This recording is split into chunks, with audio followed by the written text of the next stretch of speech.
Big base और एक small base उसमें बाय करना चाहिए, एक बिग बेस में बाय करना चाहिए।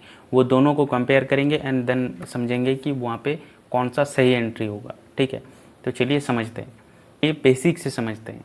तो हम लोग क्या जानते हैं कि अपसाइड जाने के बाद एक प्राइस एक्शन बनाता है, देन ब्रेकआउट करता है ट्रेंड लाइन का, देन हम लोग बाय करके अपसाइड का प्रॉफिट निकालते हैं। ठीक है, तो अभी हम लोग क्या करेंगे कि ऊपर से नीचे आया, ठीक है, ऊपर से नीचे आया, देन यहाँ पे टच किया, देन नीचे आया, मतलब इसका क्या हो गया, लोअर लो बन रहा था, अब लोअर हाई बन रहा है। प्राइस एक्शन देखो, समझो, एक अपसाइड स्ट्रेट अपसाइड रैली दिए, देन ऊपर गया, देन नीचे आया। ठीक है, उसके बाद फिर से ऊपर गया, फिर से नीचे आया। इसका मतलब हमें समझ में आ रहा है कि ये अप ट्रेंड में चल रहा है। ठीक है, अभी अगर हमें एंट्री करने के लिए बोला जाए कि एंट्री करो, तो बहुत सारे लोग यहाँ पे एंट्री करते हैं। ठीक है, इस जगह पे एंट्री करते हैं, यहाँ पे स्टॉप लॉस रखते हैं। ठीक है, तो अभी हम लोग समझेंगे कि अगर वहाँ पे स्टॉप लॉस रखें, इस जगह पे एंट्री करते हैं और स्टॉप लॉस इसी कैंडल के लो पे। ठीक है, तो अभी हम लोग समझेंगे कि स्टॉप लॉस कितने परसेंट है, 12%। मतलब अगर आप लोग यहाँ पे 1 लाख रुपए डालेंगे, अगर स्टॉप लॉस जाता है तो 12,000 का नुकसान होगा यहाँ पे। तो उतना बड़ा रिस्क कोई नहीं लेता है, ज़्यादातर लोग नुकसान लेते हैं 1 से 2% तक, 12% का कोई रिस्क नहीं लेते हैं। और यहाँ पे एक कॉइन टॉस वाला गेम है कि अगर कॉइन को उछालोगे तो वो हेड आएगा या टेल आएगा। यहाँ पे ये स्टॉक, जो स्टॉक अभी आपको दिखने को मिल रहा है, ये स्टॉक किसी को नहीं पता कि यहाँ से ये अप जाएगा या यहाँ से अप जाके नीचे आएगा या फिर यहाँ से ऊपर जाके नीचे आएगा, ये किसी को नहीं पता। इसी तरीके से स्टॉक मार्केट काम करता है। आपका position sizing and risk management and risk to reward, ये तीनों चीज़ें अगर सही हो तो आप पैसा बना लोगे। जैसे मैं एग्जांपल समझा देता हूँ कि अगर एक ट्रेड लॉस जाता है, 2 ट्रेड 3 ट्रेड करके आपका 5 ट्रेड लॉस होता है और आपका यहाँ पे, ठीक है, 4 ट्रेड प्रॉफिट होता है। ठीक है, 4 ट्रेड प्रॉफिट होता है और इधर आपका 5 ट्रेड लॉस होता है, तब भी आप प्रॉफिटेबल रहोगे। या फिर आप अगर 5 ट्रेड लॉस करते हो और 3 ट्रेड प्रॉफिट करते हो, तब भी आप प्रॉफिटेबल रह सकते हो, अगर आपका रिस्क टू रिवार्ड सही हो तो। ठीक है, तो इसी तरीके से आपको सही जगह पे अभी हम लोग देखेंगे कि एंट्री करने का क्या फ़ायदा।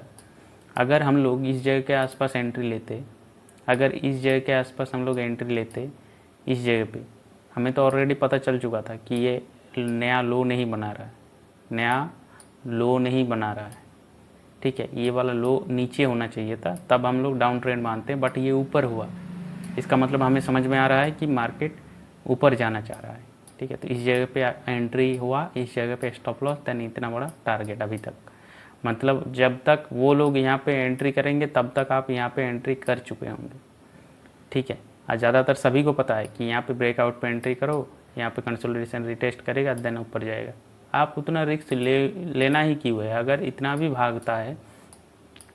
आप अगर यहाँ पे एंट्री लेते हो इस जगह पे, तो यहाँ पे इतना बड़ा लॉस भी तो लेना पड़ेगा ना। अगर आप इतना बड़ा प्रॉफिट के चक्कर में हो कि 24% का आपका रिटर्न निकलेगा 1:2 का, और यहाँ पे आप ले रहे हो 12% का, 12% का जब लॉस लोगे तो 12% रिटर्न निकालने में दिमाग ख़राब हो जाएगा। ठीक है, इसी तरीके से नेक्स्ट एग्जाम्पल समझते हैं।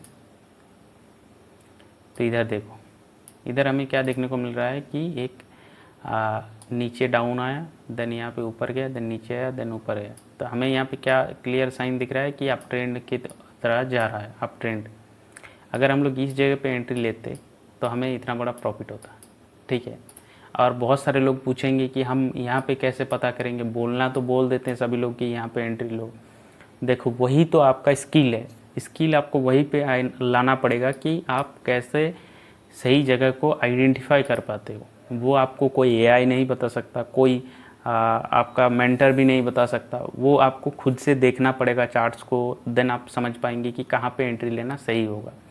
तो अगर आप यहाँ पे एंट्री लेते, देखो जैसे यहाँ से नीचे आया, देन प्राइस एक्शन करने लगा, नीचे आया, देन ऊपर गया, देन फिर से यहाँ पे कंसोलिडेशन कर रहा था। इसका मतलब क्या है, यहाँ पे लो है, उसका लो अब ऊपर में है, और उसके बाद लो यहाँ पे है। तो मतलब यहाँ पे क्लियर साइन दिख रहा है कि ये अप ट्रेंड की ओर जा रहा है। यहाँ पे बहुत सारे लोग एंट्री नहीं लेंगे। कहाँ लेंगे लोग, ज़्यादातर इस जगह के आसपास। यहाँ पे रेजिस्टेंस के पास यहाँ पे अगर ब्रेकआउट देते हैं तो देन यहाँ पे बाय करेंगे। अगर यहाँ पे बाय करोगे तो स्टॉप लॉस भी तो बड़ा आएगा ना। अगर मान लेते हैं कि इस जगह के आसपास अगर एंट्री मिलता है, इस हाई के ऊपर एंट्री मिलता है और स्टॉप लॉस कहीं ना कहीं इस जगह के आसपास हमें मिलता है, तो देन फिर भी यहाँ पे 3%, मैंने कहा आपको कि 2% से 1% से ज़्यादा कोई लॉस नहीं लेता है, ठीक है। और भी एग्जाम्पल हम लोग देख लेंगे। इधर देखो, जैसे इधर हम लोग एग्जाम्पल देखेंगे कि अगर यहाँ से अप साइड जा रहा है, इधर अप साइड जा रहा है कैंडल, इधर हमें देखने को मिल रहा है चार्ट अप साइड है, नीचे आया, ऊपर गया, नीचे आया, ऊपर गया, नीचे आया, लोअर लो बना रहा था, देन ऊपर गया, नीचे आया, देन ऊपर जा रहा, ठीक है। तो यहाँ पे हमें क्लियर साइन दिख रहा है कि ये लोअर लो बना रहा था, अब लोअर हाई बना रहा है, ठीक है। अब अगर कोई यहाँ पे एंट्री करेगा तो आपका एंट्री यहाँ पे मिस हो चुका है, ठीक है। और अगर कोई इधर देख पाए कि हाँ इस जगह के आसपास एंट्री हो सकता है, तो देन यहाँ पे उसका एंट्री हो चुका है, ठीक है। इसी तरीके से और कोई अगर इस जगह पे मिस कर देता है तो यहाँ पे बाय करता है। तो देखो यहाँ पे एक स्ट्रेट अपसाइड रैली देता है, ये स्ट्रेट अपसाइड रैली जब जाता है तब उसका चांसेस भी होता है इतना नीचे आ जाने का, या फिर वो शार्प इतना नीचे आएगा, इस लाइन के आसपास 20 EMA के पास आ सकता है। एग्जैक्ट नहीं है कि आएगा ही, बट आ सकता है। आप यहाँ पे अगर एंट्री करोगे कहीं पे तो स्टॉप लॉस कहाँ पे लगेगा, इस कैंडल के नीचे या फिर यहाँ पे एंट्री, या फिर इस जगह के आसपास स्टॉप लॉस लोगे तो बहुत बड़ा स्टॉप लॉस आएगा। देन नेक्स्ट वाला देखते हैं। अब देखो यहाँ पे अप साइड गया, नीचे आया, ऊपर गया, नीचे आया, यहाँ पे क्लियर साइन लोअर लो बना रहा है। इस जगह पे अगर कोई बोलेगा कि हमें बाय कर रहा है तो यहाँ पे एक BCP पैटर्न बना है।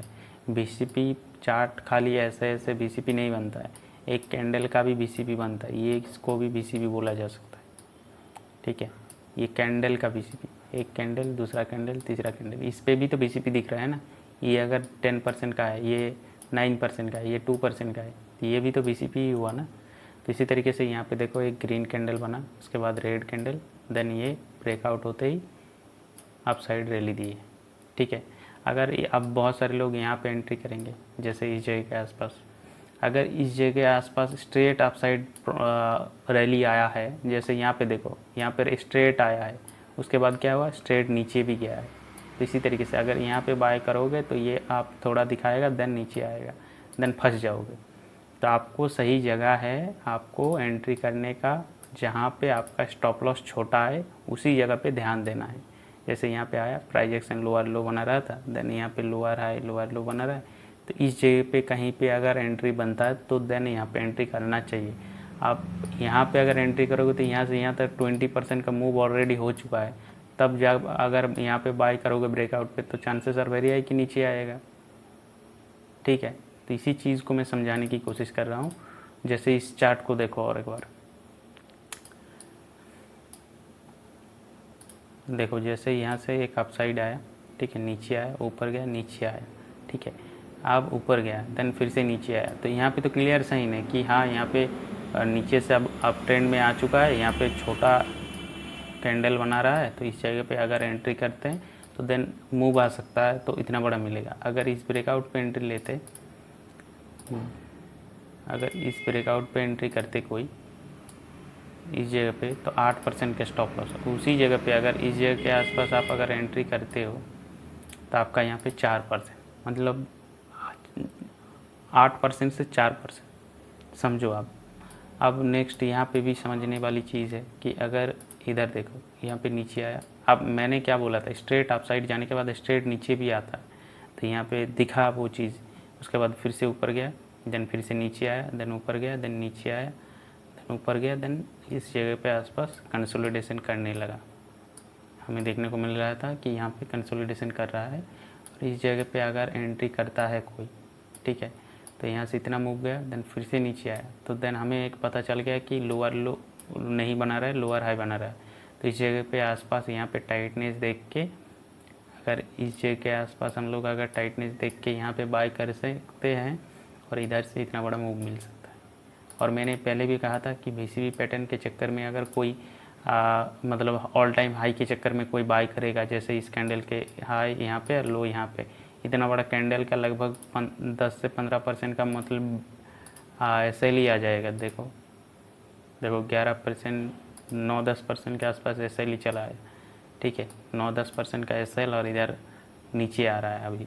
अब बताओ, कोई अगर 1 लाख डालेगा और इधर आपका 7,000 का नुकसान दिखेगा तो आप यहाँ पे रुक पाओगे या एग्ज़िट कर दोगे? तो वही सारा चीज़ है कि यहाँ पे अगर आप इस जगह के आसपास एंट्री कहीं पे करते तो आपका अच्छा खासा रिटर्न भी मिलता, और आप इतना बड़ा फर्स्ट मूव स्टार्ट होता है तब जाकर आप बाय करते हो, तब आपको अच्छा मूव मिलता है। और अगर मूव ऑलरेडी यहाँ तक आ चुका है, यहाँ से यहाँ तक, देन आप यहाँ पे ब्रेकआउट पे बाय करते हो तो चांसेस आर वेरी हाई कि मार्केट नीचे गिर के आपका स्टॉप लॉस खाएगा, ठीक है। देन दूसरा वाला देखेंगे, इधर देखो कि अब यहाँ पे हमें क्या देखने को मिल रहा है कि इधर आप एक रेजिस्टेंस नीचे आया, ऊपर गया, नीचे आया, देन फिर से ग्रीन कैंडल रेड कैंडल बनाया, देन रेड कैंडल के आसपास यहाँ पे एक कैंडल बनाया, देन यहाँ पे ब्रेकआउट होने के लिए रेडी हो रहा है।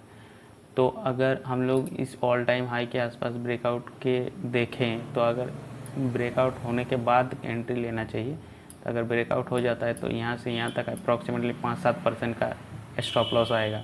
तो देन यहाँ पे भी अवॉइड करना चाहिए, क्योंकि इतना बड़ा स्टॉप लॉस लेने का कोई फ़ायदा नहीं है। अगर आपका स्टॉक यहाँ से ब्रेकआउट होते ही यहाँ तक जाता है, देन नीचे आ जाता है, तो आपका स्टॉप लॉस तो काटेगा ही। इधर जैसे देखो, इधर कंसोलिडेशन करता गया, इस जगह के आसपास अगर कोई एंट्री करता तो देन आपको यहाँ पे इतना बड़ा मूव मिलता।